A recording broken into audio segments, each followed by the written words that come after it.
आप एक बीज लेकर, मान लीजिए आपने एक आम का बीज लिया, आप उस बीज को सोने की डिबिया में धर दीजिए, खूब दिन रात उसको प्रेम से देखते रहिए, सोने की डिबिया में आप उसे धर दीजिए, कभी कभी मन करे तो उसकी पूजा भी कर लीजिए। आपको लगता है उसका कोई लाभ है? कोई लाभ नहीं है, बीज बीज ही रहेगा। और उसी बीज को कोई भूमि में डाल दे तो फिर आज नहीं तो कल उस पर फल आएगा। ऐसे जीवन भगवत भाव के बिना तो मिट्टी है, कोई बहुत अधिक इसका उपयोग नहीं है। और ये बात केवल उपदेश या प्रवचन का विषय नहीं है, जीवन का एकमात्र सत्य यही है, जीवन का एकमात्र अनुभव यही है। आपको आज याद नहीं है कल आपको भोजन में कैसा सुख मिला था? वो तो 2 घड़ी का सुख है। संसार का हर सुख बस 2 पल का ही तो सुख है। कोई भी देख लीजिए, भोजन का सुख हो, वस्त्र का सुख हो, स्पर्श का सुख हो, धन संपत्ति का सुख हो। मैंने देखा लोग बड़ा प्रसन्न होते, बोले महाराज नया भवन बनाया है। लेकिन वो नया भवन तो नया रहता नहीं, वो तो महीने भर में, 2 महीने में, 6 महीने में पुराना हो जाता है, और उसके साथ साथ उसका सुख भी पुराना पड़ जाता है। और वस्त्र देखो तो वो तो 2 दिन में पुराना है, वो तो 2 दिन में पुराना है। भोजन का सुख लो तो जब तक जिह्वा पर है तभी तक बस 2 घड़ी का सुख है। और स्पर्श का सुख तो व्यक्ति चाहे भी तो 2 घड़ी से अधिक नहीं ले सकता। कोई भी सुख देख लीजिए, तो ऐसा तो नहीं कहा जाता कि संसार में सुख नहीं है, संसार में सुखाभास तो है, लेकिन संसार के सुख का फिर ये गुणधर्म भी है कि वो थोड़ी देर रहता है, बहुत थोड़ी देर, और फिर ना उसका सुमिरन नहीं रहता। संसार के सुख का स्मरण नहीं रहता, संसार के दुख का स्मरण रहता है। कल जो सुख पाया था आपको आज उसकी सूरत नहीं होगी, आज आप याद नहीं रख सकते, वो तो बस 2 घड़ी का है। और वहां एक और जहां सेवा का सुख है, जहां सुमिरन का सुख है, जहां सत्संग का सुख है, तो फिर वो तो ऐसा सुख है कि कबीर जैसा भी कहता है कि जो सुख है सत्संग में सो वैकुंठ ना होए। तात स्वर्ग अपवर्ग सुख धरिए तुला एक संग, तूल न ताहि सकल मिल जो सुख लव सत्संग।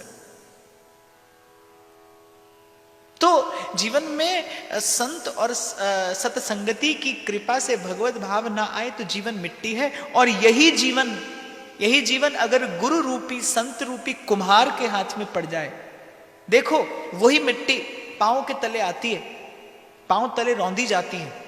रौंदता तो कुम्हार भी है उस मिट्टी को, रौंदता तो कुम्हार भी है उस मिट्टी को, पर पात्र बनाने के लिए रौंदता है।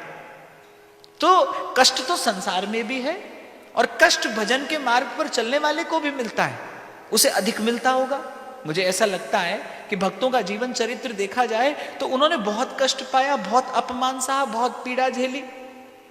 तो प्रक्रिया तो वही संसार में भी है और प्रक्रिया वही इस मार्ग पर भी है, पर संसार में उसके अतिरिक्त कुछ और नहीं है। लेकिन यहां पर जो एक बार गुरु के हाथ में पड़ता है तो हो सकता है कि रौंदी तो मिट्टी कुम्हार के पांव तले भी जाए, लेकिन फिर अंत में उससे पात्र का निर्माण होता है, जिसमें जल भरकर देवता का अभिषेक किया जाता है, देवता को स्नान कराया जाता है, जिस पात्र से फिर प्रभु की सेवा की जाती है।